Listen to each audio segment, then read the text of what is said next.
Ano po sa tingin nyo? Ang papaya po ba'y abot kaya ng budget natin sa pang-araw-araw na lulutuin natin sa ulam ngayon? Nasa kangkungan na naman po ang ulam na ibabahagi ko sa inyo mga kaibigan. Paano kasi? Kayang-kaya siguro ito ng budget ng nakararami. Kaya ito po ang pinipili kong gulay. Ngayon nilalahukan natin ng katitik na baboy para may lasa-lasa ng kaunti. Bago pa manilansik ng matindi itong ating liempong piniprito ko at pinapapula ko, hahanguin ko na po ha. Alam niyo na yun, pinrito nyo, kalahating kilo na liempo, ipiprito, pumula, na prito, tapos. Konting mantika lang to, gagamitin ko na po sa pagigisa. Buksan ulit natin ang apoy. Hello po sa mga bago nating manonood. Welcome na welcome po kayo dito sa Chef Ron Vilaro Cooking Channel.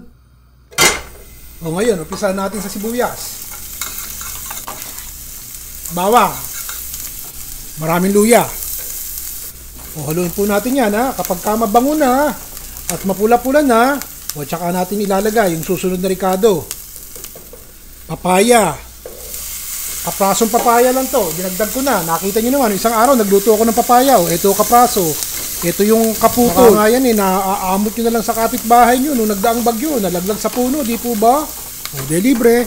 Nakaraos. Kung kayo po'y nanonood pa hanggang ngayon, mga kaibigan, maraming salamat po ha. Pakibanggit nyo nga kung taga-saan po kayo at saan kayo nanonood. At kung naaamoy nyo itong aking niluluto. Hello po sa mga bago nating manonood. Sabihin nyo po ang pangalan nyo sa baba at nang mabulyawan na rin po kayo. Salamat po. Papatisan ko na po. Hindi na bagoong. Dapat bagoong patis na lang. O, lagyan na natin itong isang latang gata. Lagyan ko ng kalahating tasang tubig.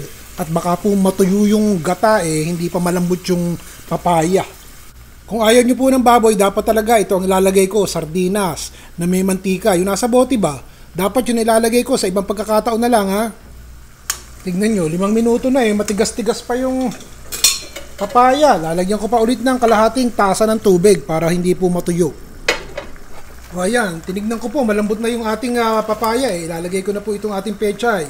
Siguraduhin nyo na malinis ang pechay nyo ha.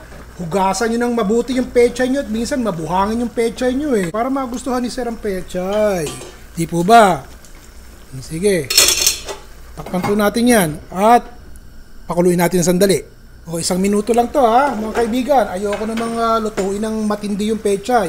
Ilagay na po natin ito puro dahon ng kangkong. Yung tangkay, sinama ko na isang araw. O kangkong naman, dahon naman ngayon. Yan. Ilagyan po natin ng giling labuyo. O, hiniwa ko lang sa gitna at baka naman mag-apoy ang bibig ng kakain kung marami kong lalagay. O, 1 minuto nyo lang lulutuin yung dahon ng kangkong. Ganto-gantuhin nyo lang, nagmamantika na. Konting halo na lang ha. O, tingnan nyo, ang ganda ng kulay, di ba? Parang laing. Saka po natin ilagay itong ating lechong kawali. O, yan. Naku po, ewan ko na. 1 halo lang ang gawin nyo ha. At pagkatapos po, patayin natin yung apoy.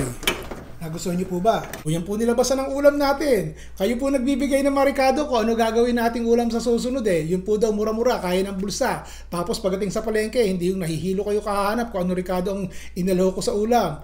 Ron Vilaro.